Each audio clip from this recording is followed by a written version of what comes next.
todos bem-vindos. Obrigado pela presença. Mais uma vez temos aí o esforço do doutor Damasceno para trazer algumas novidades na área trabalhista, tributária, congresso, o que está vindo e assim por diante. Sempre tem algumas coisas que nos ajudam no dia a dia das empresas. E eu agradeço bastante, vou desligar aqui meu microfone e que tenhamos uma ótima reunião. É com você, doutor, por favor. Muito bem, Sandoval. Boa tarde a todos os amigos.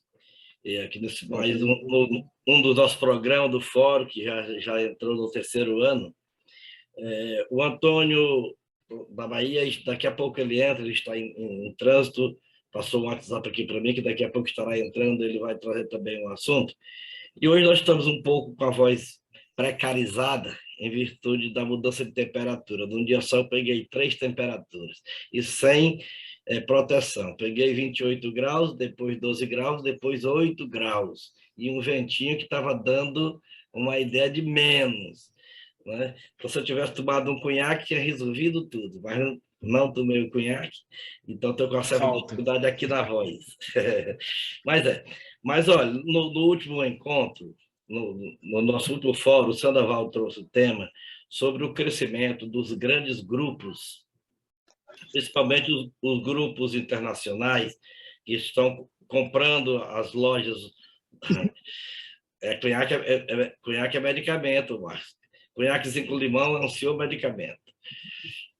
Pois bem, aí esses grupos têm crescido e nós comentamos que o comércio local já tem procurado algumas saídas, algumas proteções, e é um trabalho que vem sendo feito de forma, digamos, de forma pontual, dependendo da necessidade de cada um. Eu trouxe alguns pontos, só para vocês terem ideia, pontos que já estão formalizados em legislação e alguns incentivos direcionados à proteção do comércio interno, o comércio interno, Antônio está entrando, o comércio interno de alguns estados. Então, eu vou trazer agora para nós esses temas e depois nós voltamos para debatê-los, ok?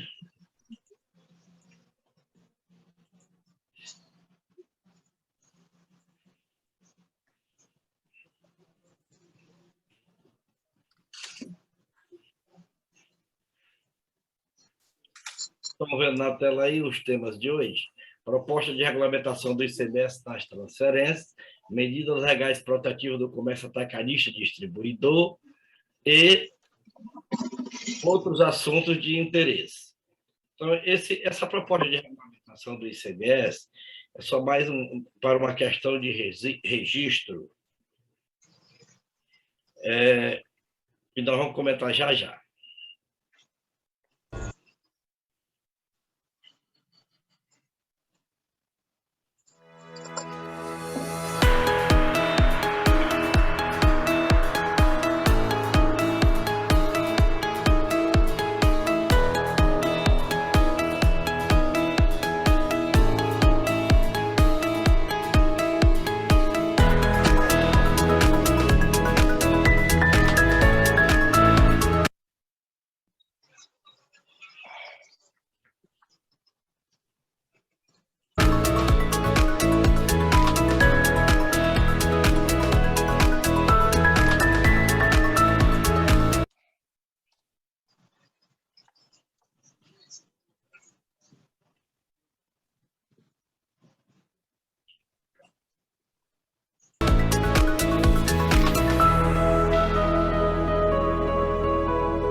Existe no estado de São Paulo uma vibração que atrai pessoas de todas as partes do Brasil e do planeta, que escolhem a região para viver, concretizar sonhos pessoais e profissionais. Foi assim no passado e é assim no presente e será assim no futuro. Mas o estado de São Paulo é, acima de tudo, o lugar dos negócios como poucos no mundo. Dona do maior parque industrial e do maior PIB entre todos os estados brasileiros. Nesse cenário, um dos setores que mais tem contribuído para a integralização do impressionante PIB paulista é, sem dúvida, o atacado distribuidor do estado. responsável por quase a metade do faturamento do setor em todo o Brasil, principalmente na comercialização de itens de uso comum das famílias. Os agentes do atacado e da distribuição do Estado de São Paulo respondem por uma fatia substancial do faturamento do setor em nível Brasil. A DASP, parceiros e associados, juntos. Construindo sempre mais pelo desenvolvimento econômico e social do Estado de São Paulo.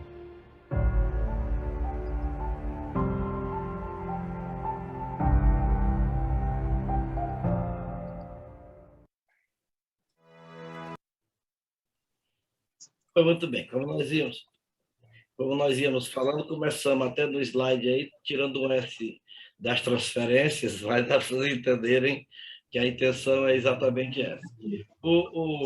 Esse projeto nós já discutimos bastante aqui, e foi elaborado um texto pelo doutor Fernando, e eu tive a participação na redação final, e nós o encaminhamos ainda o ano passado.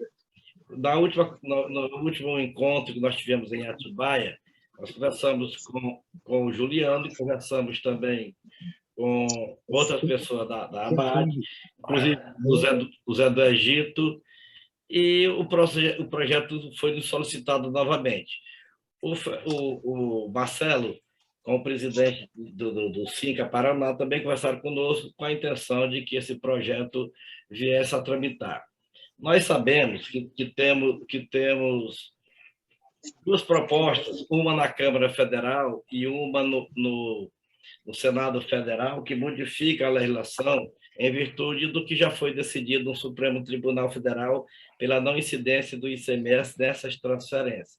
Ocorre que a medida, isso eu estou falando só para recapitular, a medida que tem tramitando, eu pediria que tem alguém com o microfone ligado, que desligasse,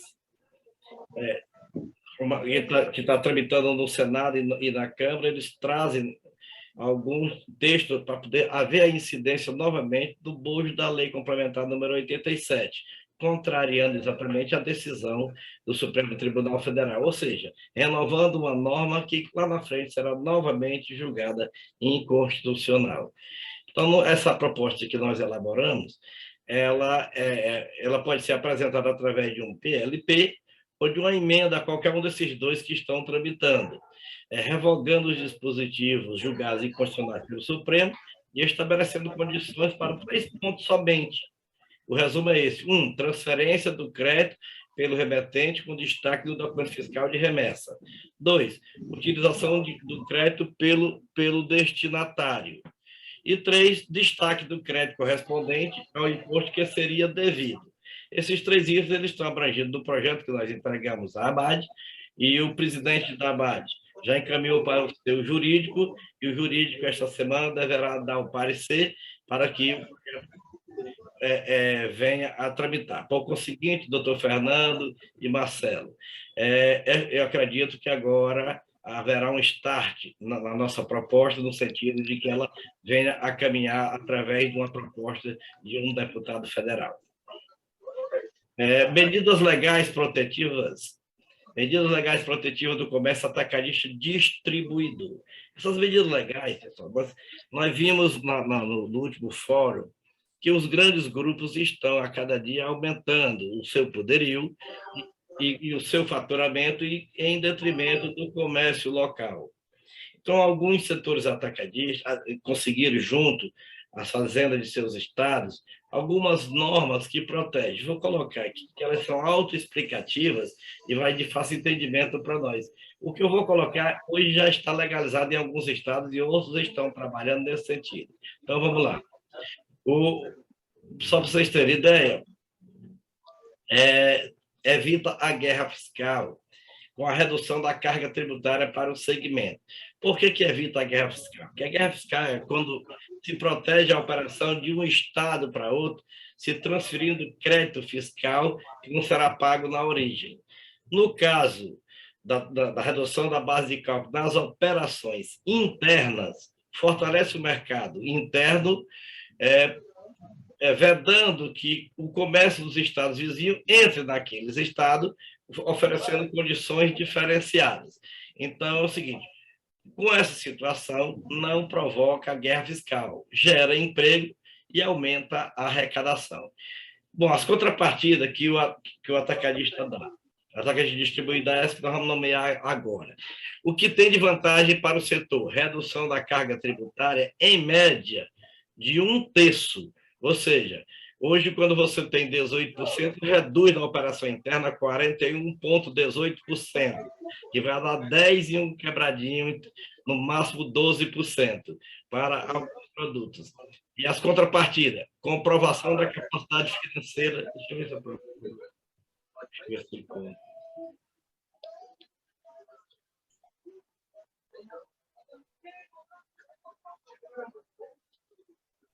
Eu não estou encontrando. Pronto, encontramos. Redução da comprovação de capacidade financeira da pessoa jurídica e dos sócios. O que é isso? É exatamente com a finalidade de se evitar que haja aquela plantação de laranjal. Então, às vezes, o empresário, para fugir da tributação, coloca diversas empresinhas pequenas, principalmente do Simples Nacional, em nome de empregado, em nome de parentes, e com a finalidade de, lá na frente, quebrar essas empresas e não recolher o tributo.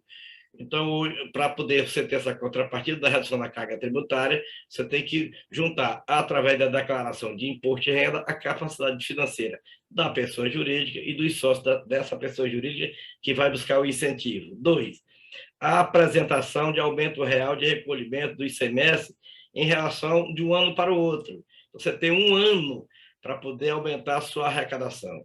Mas a própria lei traz uma previsão como uma exceção. Se você não consegue aumentar, você faz uma correspondência justificando a motivação. Por exemplo, a quebra de um fornecedor ou a diminuição da produção de um fornecedor são motivos para que prejudique, digamos, a arrecadação e o faturamento da empresa. 2, apresentação de taxa de adicionamento positivo. Esse adicionamento positivo, essa taxa de adicionamento positiva, é de um crescimento de forma geral. Por qualquer meio, a empresa está crescendo, seja em geração de emprego, seja no recolhimento, seja na sua própria expansão. Então, é por esse caminho essa taxa de adicionamento. 3. 4. Comprovação da geração de emprego. Então, você tem que mostrar que a cada ano você vem gerando emprego, aumentando a sua geração de emprego. Com isto, existe o lado social que a empresa está apresentando, justificando a redução do seu recolhimento. 5, o estabelecimento físico do Estado que está dando incentivo. Então, acaba com aquelas empresas virtuais, né, que tem que, para gerar emprego no local, ele tem que ter um estabelecimento e gera ao seu redor um grande incentivo ao crescimento. 6, regularidade fiscal. Então, existem diversas obrigações acessórias e obrigações não acessórias, que são as tributárias, que o contribuinte deve, obviamente, cumprir, estar em dia com essas obrigações. Então, para que ele se beneficie, ele não pode estar registrado negativamente no cadastro, como o CADINE, por exemplo. Às vezes se pergunta se ele tiver um auto de infração, perde direito à renovação ou à manutenção do RET. O documento para ser assinado é um RET, que é o Regime Especial de Tributação. É assinado de forma individualizada com a Secretaria da Fazenda de cada estado.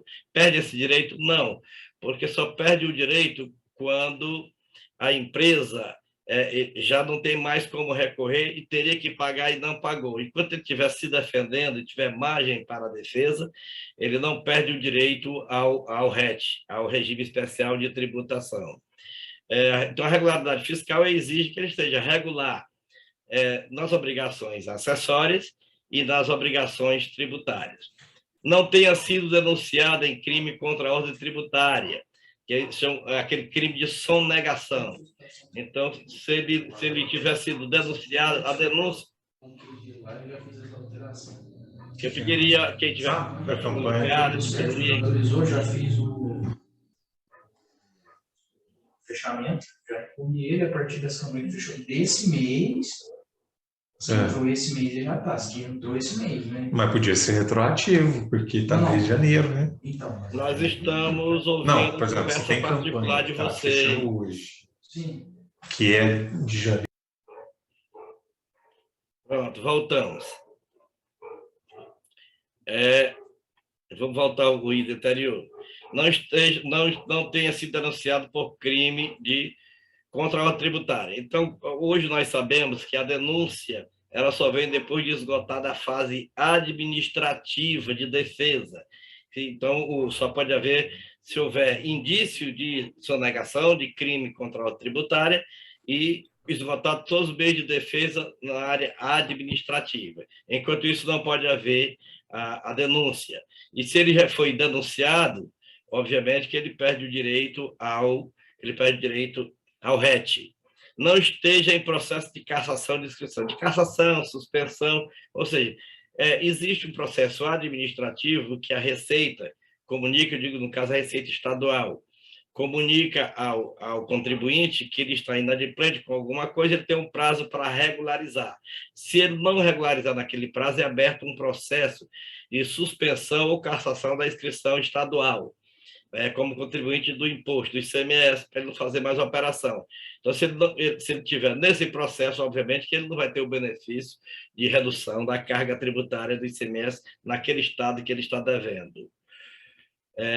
Mais ainda, comprovação de que, no mínimo, isso aí foi um fator muito importante que foi colocado na legislação, pessoal, que vocês examinem, que vem exatamente de encontro aos interesses dos grandes grupos. Ou seja, comprovação de que, no mínimo, 90% da composição do seu capital social seja de origem nacional, pessoa física ou jurídica. Ou seja, a empresa, para ter direito à redução da carga tributária, ele não pode ter mais do que 10% do capital estrangeiro.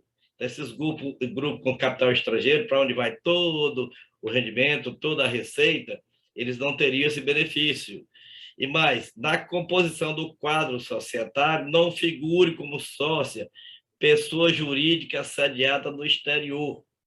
Desses dois itens, 9 e 10, aqui que nós estamos colocando como contrapartida, elas vedam que o incentivo seja dado aos grandes grupos internacionais. Então, exatamente, esses pontos são mais importantes, na minha opinião, do que os primeiros pontos que nós citamos. Mas eu selecionei só essas 10 contrapartidas que a empresa oferece ao fisco estadual e, com isso, ele consegue reduzir a sua carga tributária do ICMS no recolhimento em quase 1/3, de 18% para 10 e pouco por cento, e em outros locais, de 18% para 12 e pouco por cento. Essa redução, através do RET, do Regime Especial de Tributação, é aplicável nas mercadorias da cesta básica, é aplicável nas mercadorias de tributação de 12%, ou seja, de 18%, e é também aplicável nas mercadorias não essenciais, cuja tributação gira em torno de 25%. Essa variação é de 41,18% da alíquota interna, o que eu digo que reduz em torno de 1/3 a carga tributária. Depois nós voltamos para tratar do último assunto. Então, é essa a colocação que eu trago inicialmente, os 2 itens que eu trouxe com slide para que nós possamos discutir agora. E depois nós voltamos a outro item que nós vamos conversar, que é o Antônio que vai apresentar. Sandoval, para os debates. Obrigado pelas propostas, né? Isso é uma coisa bastante importante, bastante grande, bastante séria, né? Uma coisa que, se levar avante só com estes itens nominados aí, já é uma coisa fantástica, uma coisa maravilhosa. Alguém tem que fazer algo, né? Se a gente conseguir levar avante isso, principalmente para esses 2 últimos itens, nós vamos dar um sossego muito grande para os nossos atacadistas, distribuidores e, inclusive, varejistas, né? porque a gente poder operar dentro do próprio Estado com esta ajuda, né? E com essas contrapartidas sendo propostas e feitas, é uma vantagem muito grande. E isso é uma coisa trabalhosa, uma coisa grande. Tem os grupos grandes, né? Que hoje dominam o comércio merceario brasileiro, eles estão vendendo sozinhos os dois 26%, 27% de que todo o resto vende juntos. Então, a tendência é crescer. Eu vou falando em português, claro, né? Essa compra aí do Big, das lojas do Big, que também era multinacional, enfim, mas cresce muito a capacidade do Atacadão, Carrefour e também do Açaí e Pão de Açúcar a crescerem. São grupos franceses, né? A gente tem que falar abertamente, não dá para conversar sobre isso na surdina, tem que falar assim mesmo. Esse fórum aqui é o lugar para isso. Eu gostaria de ouvir a opinião de vocês, mas eu acho que se a gente conseguisse evoluir nisso, envolver mais entidades, mais pessoas e mais inteligências com relação a isso, é um dos cipós de salvação do nosso setor no Brasil, contra esses gigantes cada vez maiores aí do nosso mercado. Só estabelecendo, para poder deixar bem claro, que, conforme nós falamos no início, isso evita, inclusive, a guerra fiscal e fortalece o comércio interno de cada unidade. Então, com essa finalidade. E essas normas já estão sendo elastecidas para o segmento do material de construção, segmento o farmacêutico, então está sendo expandido para outros segmentos.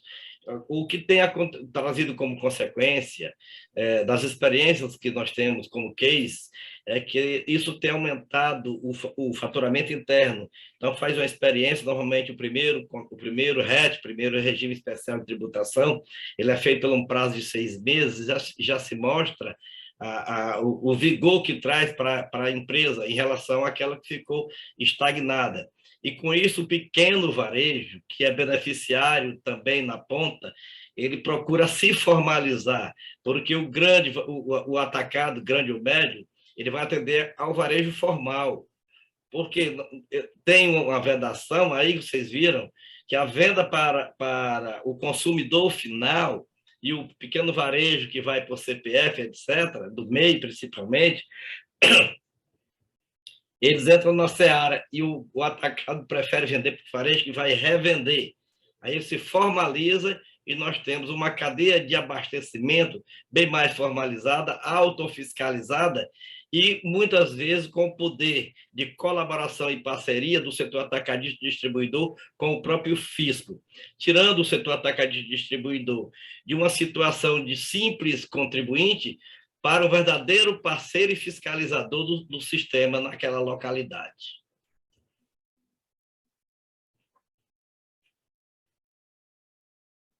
Muito bem. Senhores, eu vi o Vanduí entrar. Cadê o Vanduí da Paraíba?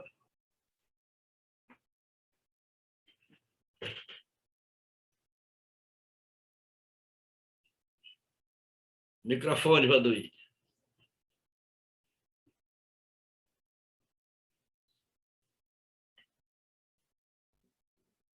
Está desligado o teu microfone. Pronto. Opa, boa tarde a todos. Boa tarde. Eu já entrei atrasado agora, né? Boa tarde, Sandoval.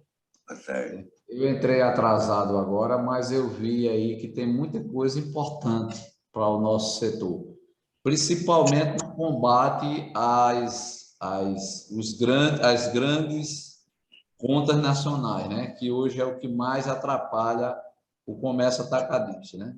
Porque praticamente esses atacadões e esses açaí da vida, eles hoje eles têm um faturamento em torno de 20% a 30% dele para varejista, tipo MEI, por exemplo.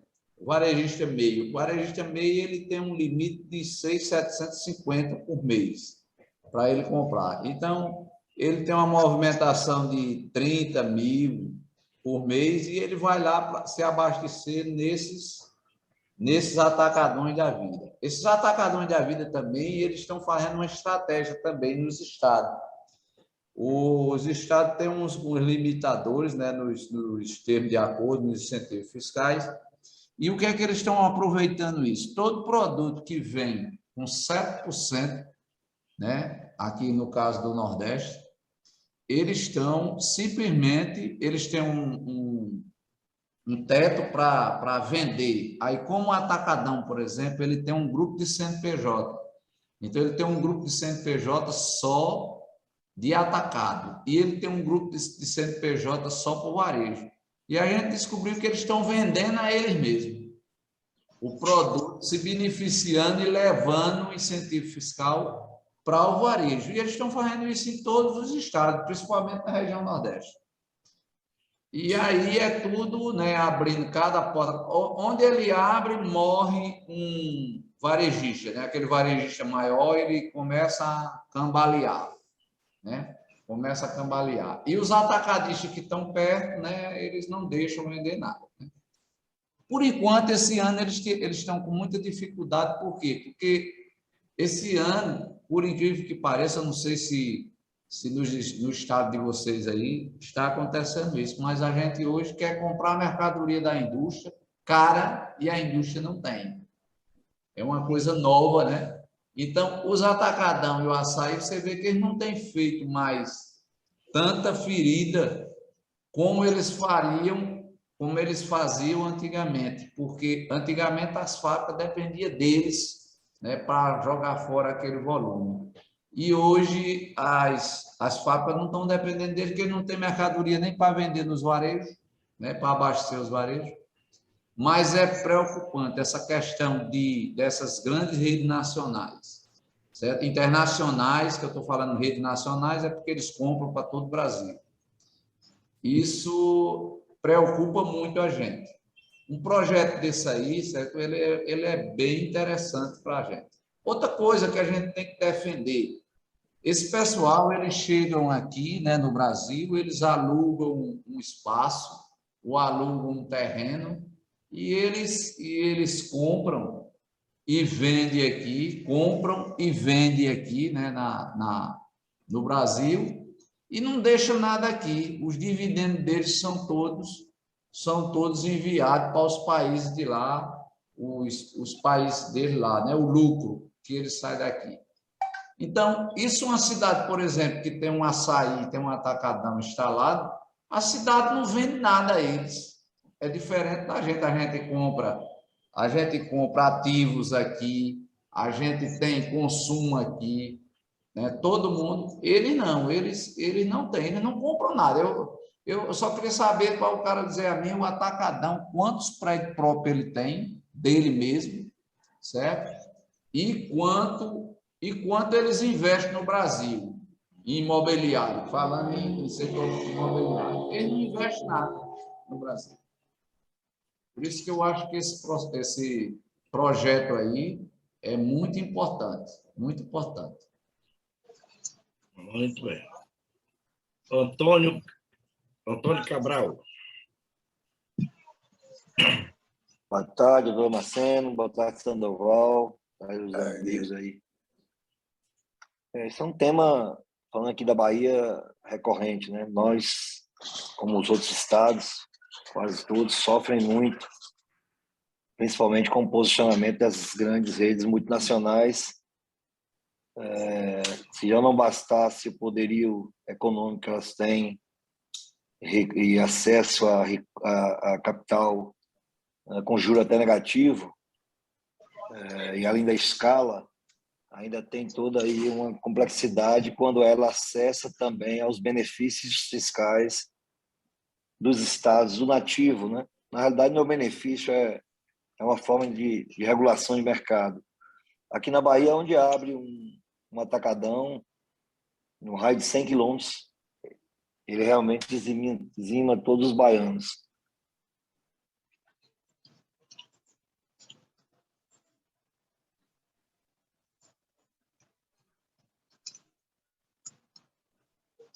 Eu eu posso dar minha opinião como um homem de campo? Só um minutinho aí, Devaldo.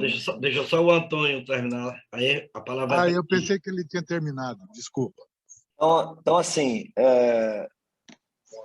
nós temos que realmente, como o Sandoval colocou muito bem, buscar que o fórum é para isso, debater, buscar alternativas. A gente vem na Bahia aqui buscando algumas alternativas. Eu acho que é insano esses players ter acesso aos nossos termos de acordos locais, aos incentivos locais. Acho que eu já falei isso com o secretário de Fazenda aqui da Bahia. Primeiro que eles não precisam. O poder de venda que eles têm, o Estado está jogando dinheiro fora, né? Eles não precisariam nunca de nenhum incentivo para poder ter a performance que eles têm hoje. Então, acho que a gente tem que abrir a discussão, buscar caminhos. A gente está aí com o doutor Damasceno, que é expert, né, na matéria, que tem aí um case de sucesso hoje no Brasil, que é o Ceará, em relação ao desenho de equilíbrio da cadeia de abastecimento do Estado em relação a tributos, e pode estar compartilhando com a gente pode estar buscando alternativas. Eu acho que é isso que a gente tem que fazer. Pode aí o amigo dar as contribuições. Devaldo. Bom, na minha opinião, é o que eu falei no início, tá? E vou me tornar repetitivo. Nós, como entidade, nós temos que criar uma ferramenta versátil para chegar até o pequeno varejista e esclarecer para ele que cada compra que ele faz num cash and care, por exemplo, ele está alimentando o leão, e o leão está engolindo ele dia a dia, e ele não se apercebe disso. Então, nós, como uma entidade de informação ao varejista, nós temos que criar uma ferramenta versátil e útil para chegar até o varejo e o varejista se esclarecer. Porque, na realidade, o varejista está perdido. Ele não tem assim, apoio no dia a dia. Foi aí que eu comentei com você, Sandoval, sobre o B2B. O B2B ele vai acabar de matar o varejista, na minha opinião. Por quê? Quem é que leva informação para o varejista? É o RCA. E o B2B está matando o RCA. E, com isso, o varejista está ficando sem informação. Tá? O varejista ele não tem tempo de assistir um telejornal, ele não tem tempo de ler uma revista de distribuição, por exemplo. Então, nós temos que criar uma ferramenta para chegar até esse homem da frente de caixa. Essa é a minha opinião e é o que eu sinto quando eu saio para fazer visita a cliente. Ok? Não sei se eu fui claro. Ok, Devaldo. Entendido. Zé Costa.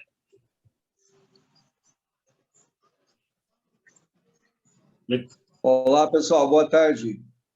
Boa tarde. Muito bom estar com vocês aqui. Na verdade, prezado amigo Dr. Damasceno, eu quero mais ouvir essa proposta tua. É fantástico. A ideia do meu amigo aqui de campo, aqui, que falou agora, ele é uma realidade. Nós enfrentamos isso aqui no interior do estado, Sandoval, a mesma coisa, e é exatamente isso que está acontecendo. Nós ficamos alimentando uma cobra para nos picar amanhã. Nós estamos alimentando uma cobra para nos picar amanhã. Criamos ela em cativeiro, bem alimentada, e eles estão engolindo tudo. O nosso amigo da Bahia falou a verdade. Onde eles plantam, a loja deles está em volta, o distribuidor, o varejista mais perto está morto, né? Então, é mais ou menos isso aí. É um comentário rápido, porque eu quero mais aprender com vocês hoje. Obrigado pelo convite, doutor Damasceno. Um abraço, viu? Valendo.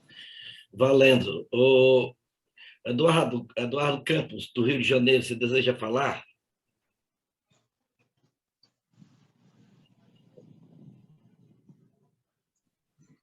Sandoval.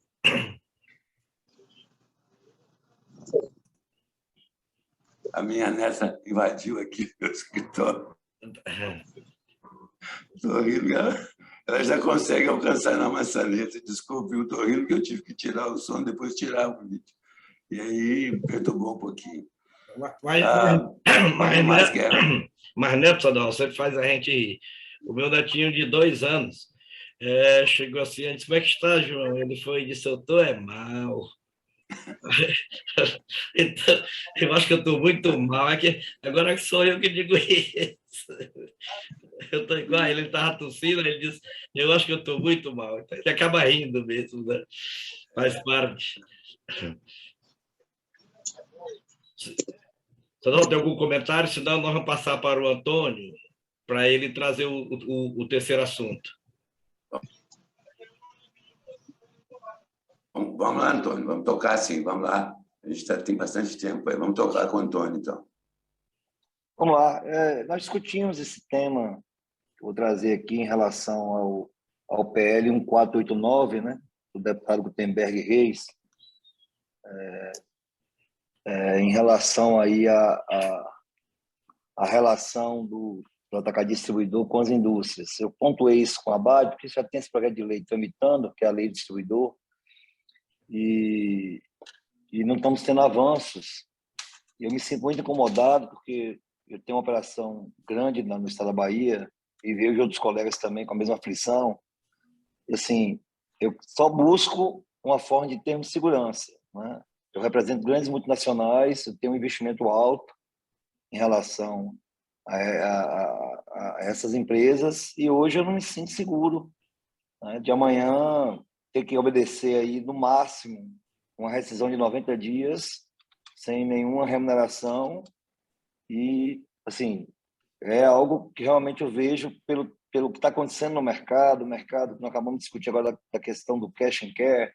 Os distribuidores estão ficando, os que estão sobrevivendo estão ficando, sendo obrigados realmente a crescer, ficar maiores para ter força, para ter escala, até para fazer frente aí a essa cadeia tão confusa, né? E precisa regular essa relação. Então, assim, eu vejo hoje, da forma que está, eu tenho já o contrato com as indústrias, mas eu acho o contrato extremamente frágil e muitas vezes leonino, né? Hoje você corre o risco de uma indústria mudar um diretor e ela, por N razões, querer mudar um distribuidor, né? E você tem ali equipe, investimento, e eu não vejo a regulação disso própria. Eu falei com o Sandoval, falei aquele dia no fórum, onde o presidente da ABAD, pegando aí o nosso êxito, né, pretérito com PLP 05, nascedor principalmente aqui do nosso fórum, que a gente pudesse capitanear essa lei. Eu me aconselhei inclusive aí com o doutor Marceno, o porquê que essa lei não anda. Eu realmente não me ative ao projeto de lei, não tenho entendimento aprofundado, mas eu acho que a gente poderia trazer a discussão, melhorar o que até está, propor uma melhora.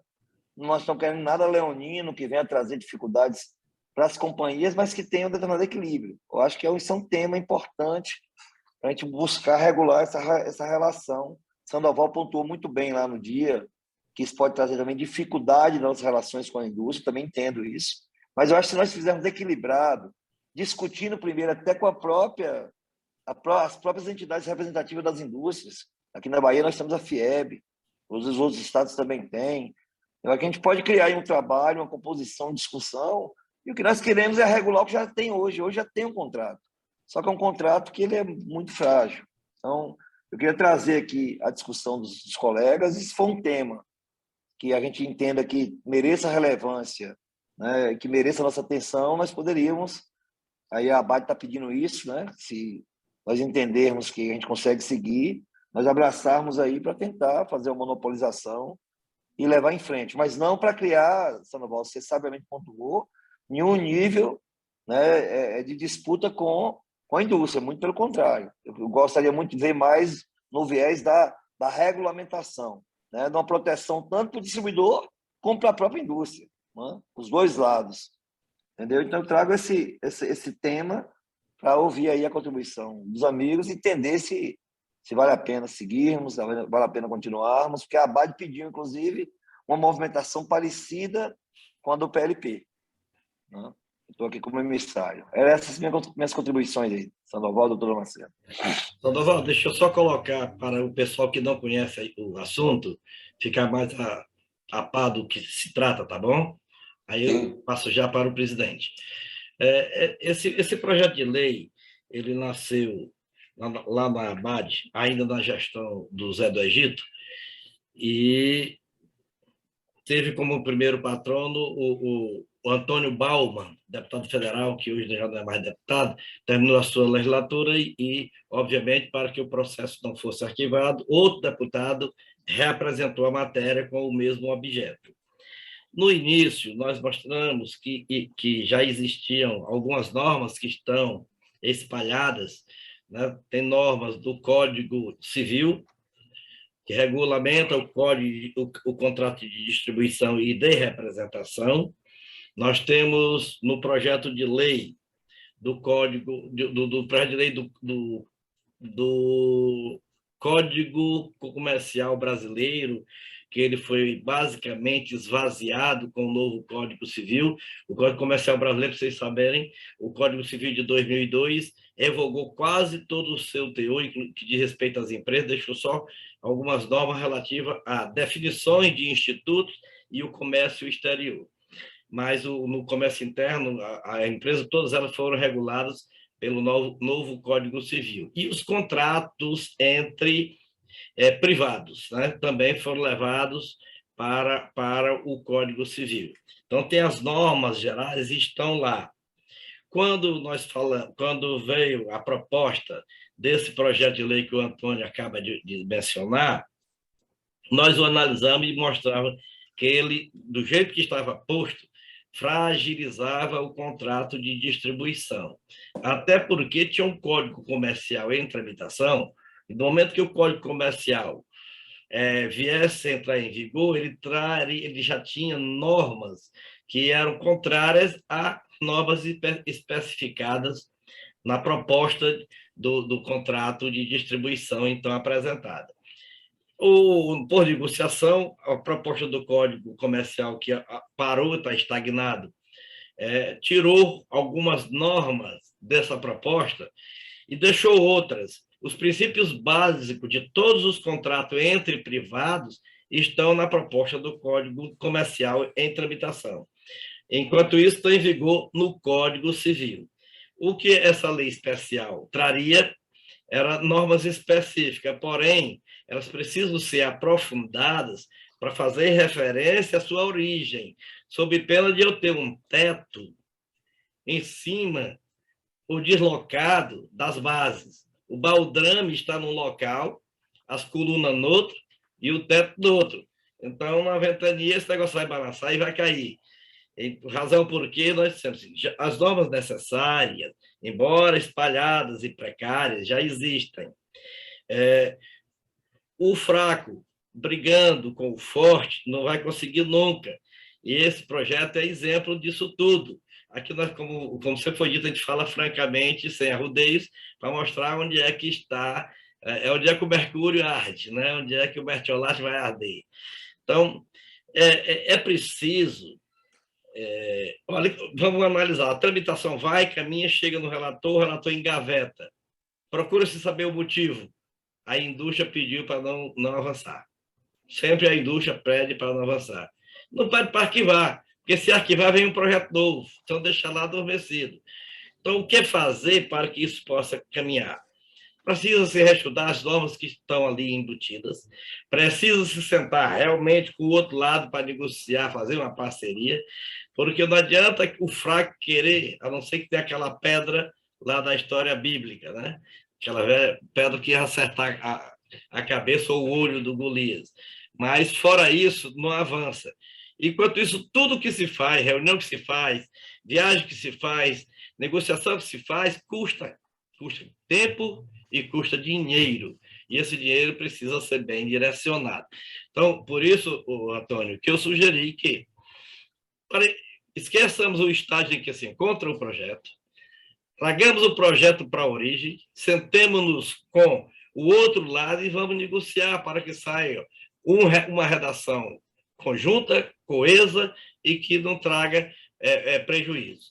Porque hoje mesmo, eu dizia assim, que existem os contratos de distribuição são fragilizados, são porque as partes já são diferenciadas. A indústria ela apresenta um contrato de adesão com pequenas alterações, e você só vai aderir. Então, é melhorar essas adesões, melhorar essas condições e trazer garantias para o rompimento indevido. Garantia de tempo, garantia de indenização por benfeitoria, garantia de indenização por investimentos, etc. E existe condição hoje, sim, no judiciário hoje já reconhece esses direitos, mas precisa do judiciário, eu concordo, que precisariam deixar isso formalizado em norma, ok. Mas nós temos que entender 2 pontos principais.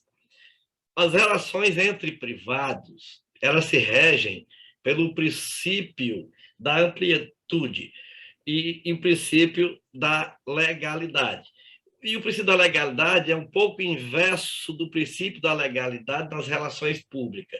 Enquanto o princípio da legalidade para as relações privadas está em que o privado pode praticar aquilo que não é vedado por lei, ou seja, não é vedado por lei, o princípio da legalidade nas relações públicas está em que o ente público só pode praticar aquilo que está autorizado expressamente na lei. Então, a lacuna da lei beneficia as relações privadas, mas não permite as relações públicas. Então, esses contratos, a gente precisa ter muito cuidado, porque muita lei, em vez de beneficiar, pode trazer prejuízo. Lembra-se da música do Erasmo Carlos, que dizia que proteção demais desprotege. Então, é preciso, nós temos esse cuidado. Então, razão por quê? É preciso que nós tenhamos normas claras, sim, mas que essas normas sejam negociadas, porque hoje o legislado está perdendo para o negociado em todas as situações. Essa é a colocação só para os que não conhecem a história venham saber de que nós estamos falando. Presidente Sandoval. Esse é um assunto antigo, né? Mas é preciso, vamos lá, né? Dentro do fórum a gente precisa falar as coisas, né? Eu gosto de, às vezes eu consigo falar, expressar um pouco o meu sentimento com relação às coisas. De uma forma geral, eu vou perguntar até para o Toinho como exemplo, né? Os atacadistas e os distribuidores estão sendo representados pela Associação Brasileira de Atacadistas e Distribuidores, ABAD. Acho que essa pauta é uma pauta de distribuidores. Acho até que a gente devia começar a pensar por aí, a separar um pouco. Não é ter uma associação de distribuidores, não é isso, mas na visão da indústria, né, no meu ponto de vista, na visão da indústria, ela enxerga o atacado junto com o distribuidor da mesma forma, né? O que eu tenho percebido é que os distribuidores que têm contrato de área fechada, de política comercial, de prazo, de desconto, de quem é atendido e quem não é, quem é diretamente, quem é pela indústria, quem tem isso exarado nos contratos, os distribuidores que têm isso, eu tenho visto, deve existir exceções, mas eu não conheço, todos cresceram. E acho que o atacadista que tem a pré-venda, né, que é o atacado normal, esse é mais pressionado pelas grandes corporações e vai ter muita dificuldade de falar qualquer coisa com relação a alguma garantia com relação à indústria, porque ele vende onde quer, pelo preço que quer, compra de onde ele quer e assim por diante. Então, acho que distribuidores que compõem a ABAD, nós deveríamos começar a conversar um pouco mais, saber quem está bem, vamos dizer, estruturado com relação a poder fazer contrato, né? Vamos dizer, dos tópicos que eu falei aí, de área fechada, de preço, de condições e de exclusividade, porque distribuidor não trabalha com produto conflitante, etc. E tal. É um outro mundo, é um outro negócio, que eu não acho que a ABAD representa esse tipo de negócios. Eu acho que os distribuidores, como eu falei, com esse perfil de contrato, que tem o contrato e área, principalmente área fechada, área definida em contrato, eles não são representados, não deveriam ser representados pela ABAD. Deveria ter uma outra coisa aí que acontecesse, ou então conversar isso, mas que não seja um pleito da ABAD. Eu não sei como fazer isso, mas a indústria não enxerga o atacadista com nenhum direito. Ele compra de quem ele quer, ele compra 3, 4, 5 linhas de produtos de fornecedores diferentes, do 10, enfim. O atacado faz o que ele quer. Então, não está no fórum certo a gente comentar sobre, na minha opinião, comentar sobre contrato nesse fórum, o fórum da ABAD. Acho que a gente tinha que pensar outros caminhos aí possíveis. Aí sim a gente podia ajeitar. Eu conheço, por exemplo, a minha antiga companhia está aí até hoje, tem um contrato da Nissin que eu fiz em 91.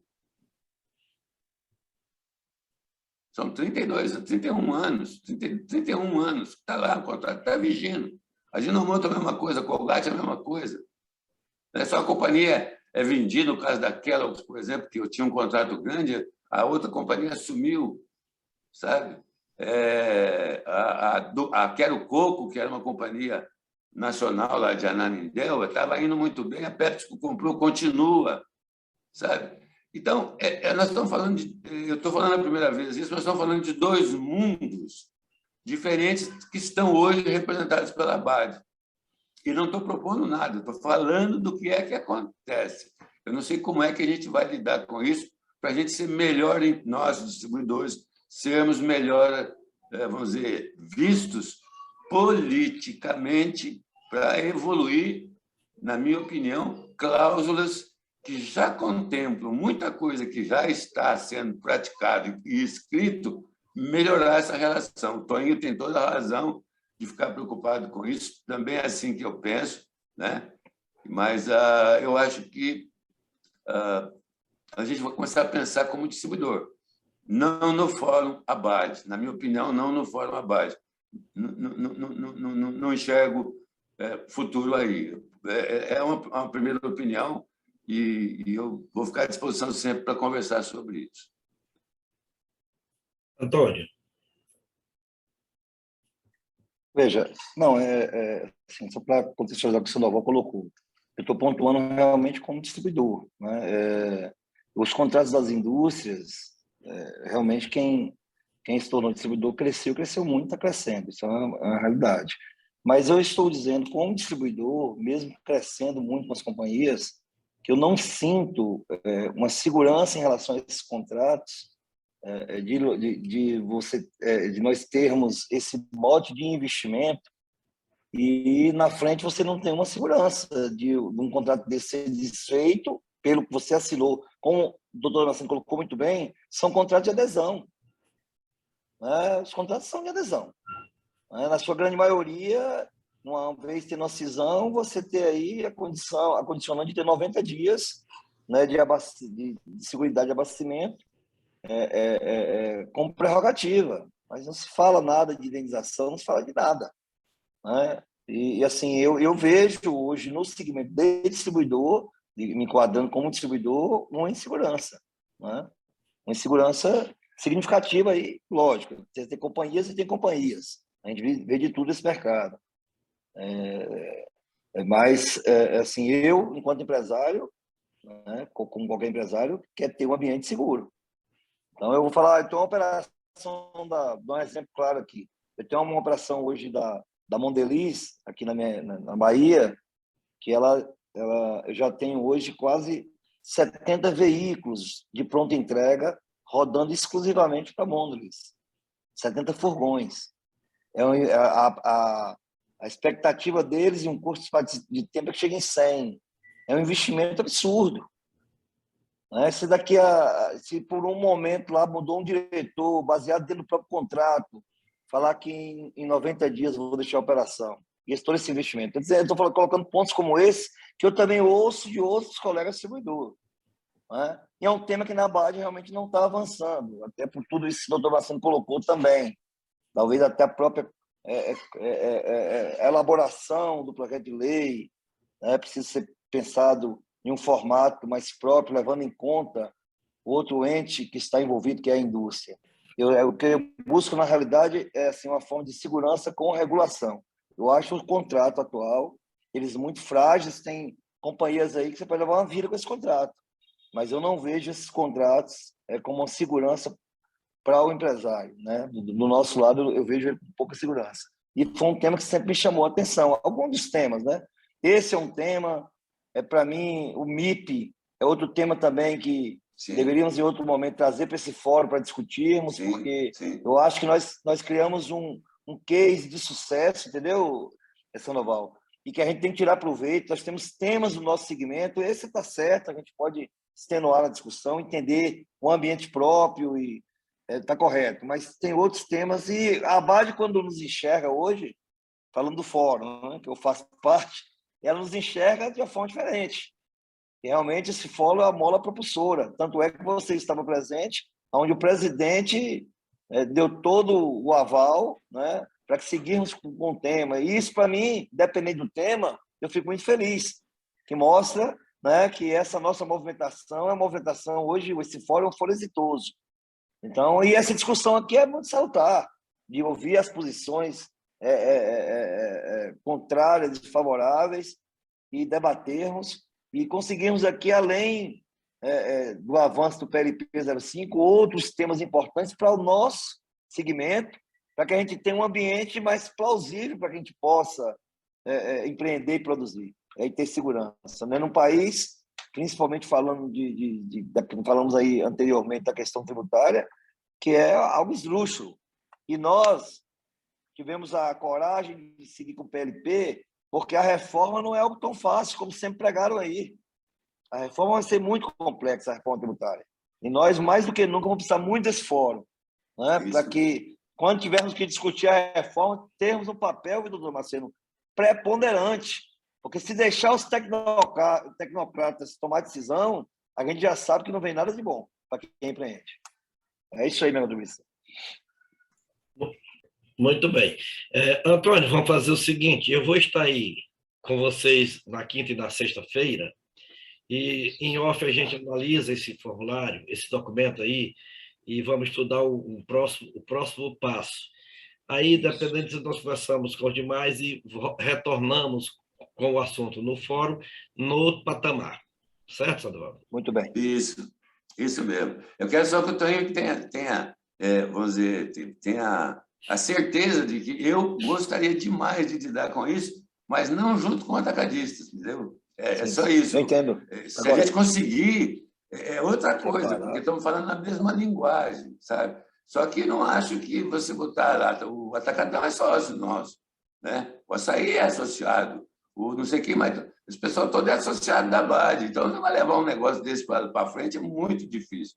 A gente precisava juntar de alguma forma, essa sugestão do doutor Damasceno, em algum momento a gente saber quem é distribuidor, quem não é, e a gente, sei lá, fazer-se representar dentro da própria BAD como um grupo de distribuidor, de gente que tem contrato. Isso que você falou aí da Mondelez, é uma maravilha, a coisa mais bonita do mundo, dá para tirar fotografia para o mundo inteiro, mas é um baita investimento, muda um diretor, ele pode mudar, você tem razão, ele pode mudar, né?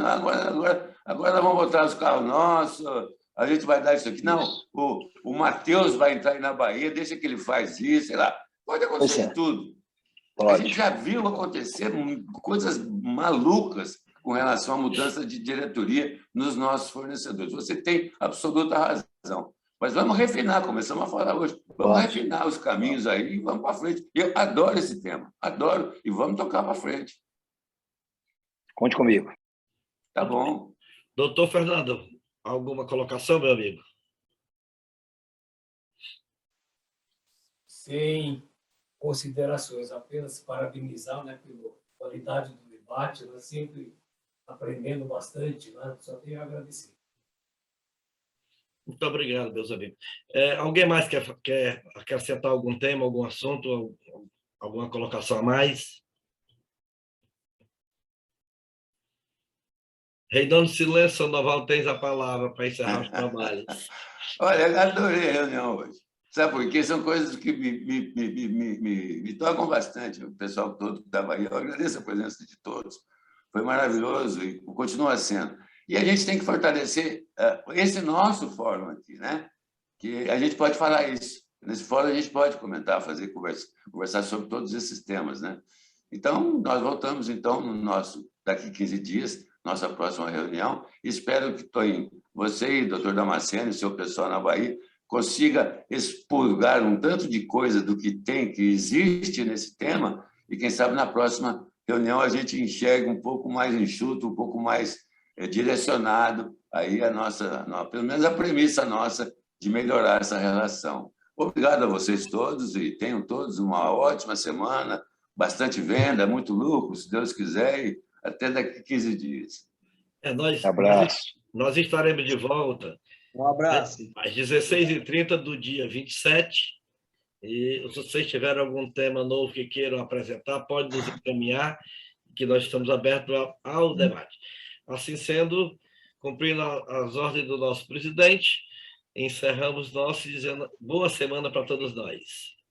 Até mais. Abraço. Boa semana a todos.